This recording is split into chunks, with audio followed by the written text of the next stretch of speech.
Hello from Yorkshire. Candice has asked me if I provide a Yorkshire pudding recipe. The recipe I'm going to give you now has come down through the family generations via great-grandparents through to my grandmother, my mother, who passed the information on to me. I've since given the recipe to my daughter, and my granddaughter, who's only 6, actually is the family star baker, so it's a very easy recipe. So let's get started. So first we'll go through the ingredients. The first ingredient you'll need is 120 grams of plain flour, followed by 2 eggs. Doesn't really matter too much what size, but I would recommend medium sized eggs. And then 200 ml of milk. I've used semi-skimmed here, but obviously it's up to you. Some people use 100 ml of water and 100 ml of milk, but I think it's more a case of personal preference. I find 200 ml works for me fine. And then a pinch of salt. Not too much, but just enough. Okay.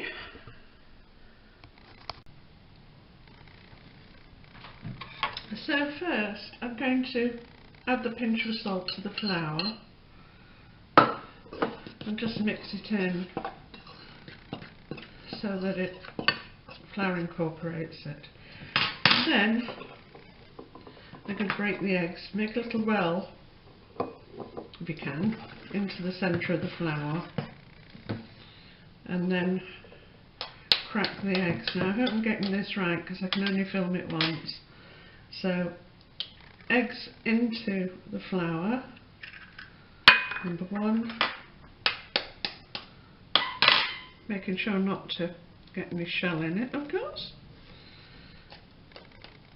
Number 2, and of course I've got some shell in it, so I have to fish that out if I can. Yeah, there we go. Right, so now I like to use a fork because then I can puncture the centre of the eggs. And basically what you're going to do is sort of mix the eggs into the flour by folding them, and the idea is to whisk the eggs and the flour together into a smooth paste. And this doesn't or shouldn't take too long. Okay.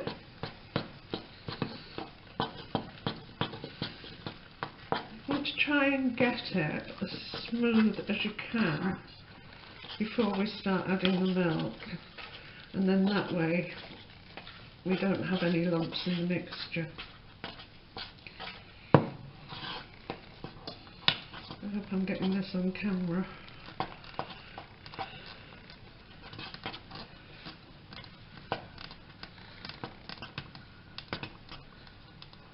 Okay, once that is lovely and sort of glutinous,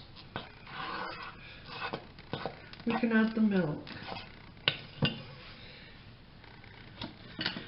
Now we add the milk very slowly,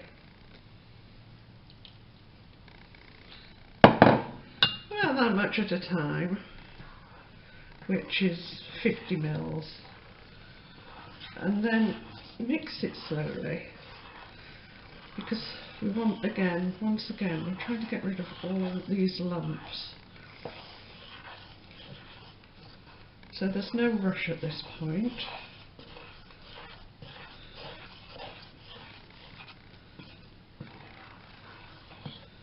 And sort of fold it in gently, and the lumps will dissolve, or hopefully they will. And once it's started to glue together.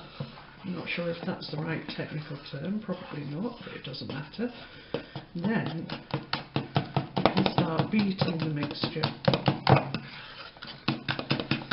Give it a really good go, because this is actually putting the air into the mixture, which hopefully will create the rise in the pudding that you want. Give it a really good bashing. Once you've got that nice and smooth, you can add the next bit of milk, another 50 grams. 50 mils rather. I do tend to get the grams and my mils mixed up. Right, and once again repeat the process. So slowly until the mixture binds together. You can see there's little bubbles of appearing at the surface, which is a good sign because it means that we're actually getting the air into the mixture. And this is the important thing. And again.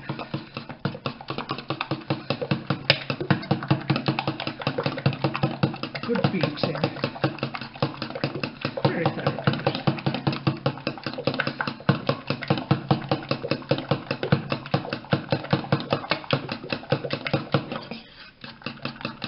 Don't need to go over the top, but just make sure that you have all that milk beaten into the mixture, and then when you're happy you can add another 500.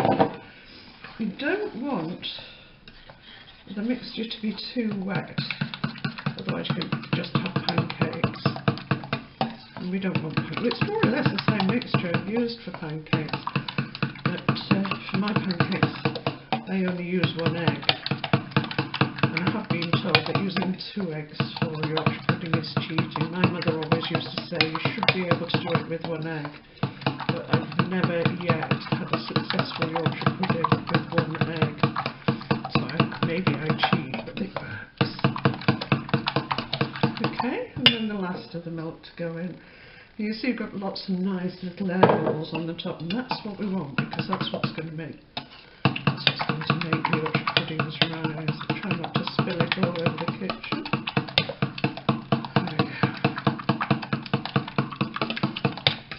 So there's the mixture.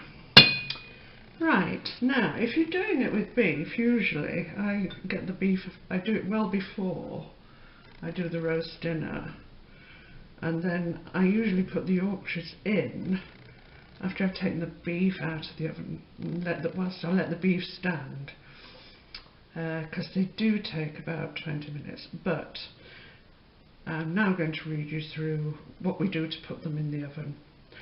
Ideally, let this mixture stand for an hour, a couple of hours, in the fridge if you want. Don't use it immediately, just let that air get to the top. Okay. Now you'll need a muffin tin. I use muffin tins because they're nice and deep. I'm only going to make 6. The mixture is for 12, so really I should have 2 trays, but I'm only actually going to use half the mixture for the purpose of this video.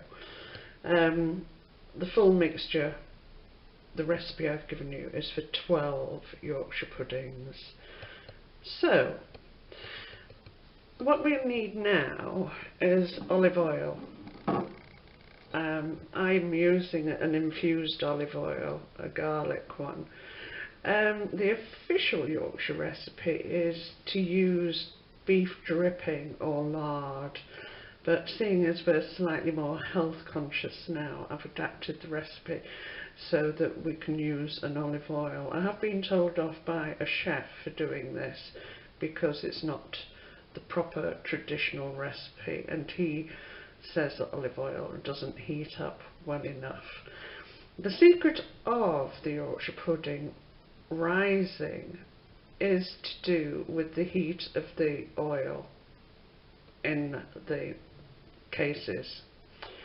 So I'm going to put a little bit tiny bit of olive oil, just a drop in each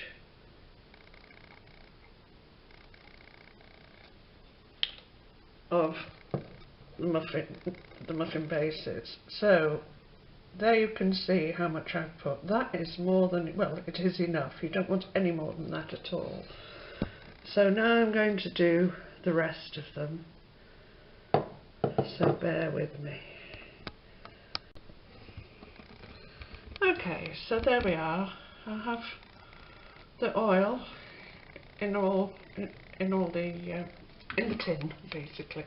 Right, now I'm going to move on to the oven, and you need to put the oven on at 200 degrees centigrade.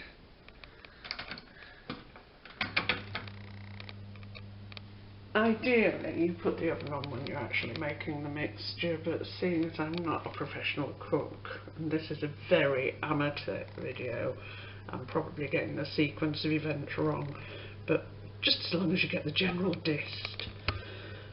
Okay, so now I'm going to put the tin in the oven, and I'm going to leave that there for no more than 5 minutes max, but we want that oil to really heat up. So now the oil should be nice and hot, so I'm taking the tin out of the oven and putting it on a board so it doesn't destroy the worktop. Shutting the oven because we want to keep the heat in there. Now I like to use a ladle to spoon the mixture into the tin. So I'll fill the ladle and then I will put approximately half a ladle into each muffin tin, no more, because you want these beauties to rise, so we're going to allow them enough space. If you overfill them, they will come out of the tin, hopefully. Right, so half filled, no more. This one's got a little bit too much in it, but we'll see what happens with that. It might decide to grow. And I'm going to put them straight back in the oven. Remember, the oven is at 200 degrees, so it's a bit hot, and it's not advisable to let the granddaughter do any of this. But the mixture bit, she's fine with that. So, pop them back in the oven. On the middle shelf will do, then that gives them enough room to rise. So we've got those off in the oven. Let's see what happens now. So the Yorkshire puddings have been in the oven for 20 minutes now, and so the secret to this is you must not open the oven door. So if you have a glass fronted oven, you can at least keep an eye on how the Yorkshire puddings are rising, but if you open the door whilst the Yorkshire puddings are in there, they will, well, they're a bit like souffles and they'll just go flat. So I'm hoping 20 minutes on that they're cooked. So here we go, and there we have it, some very odd-shaped Yorkshire puddings, but they're pretty good. So I can't think of anything else that you actually need to know other than enjoy eating them. Yorkshire puddings, made in Yorkshire, sent with love.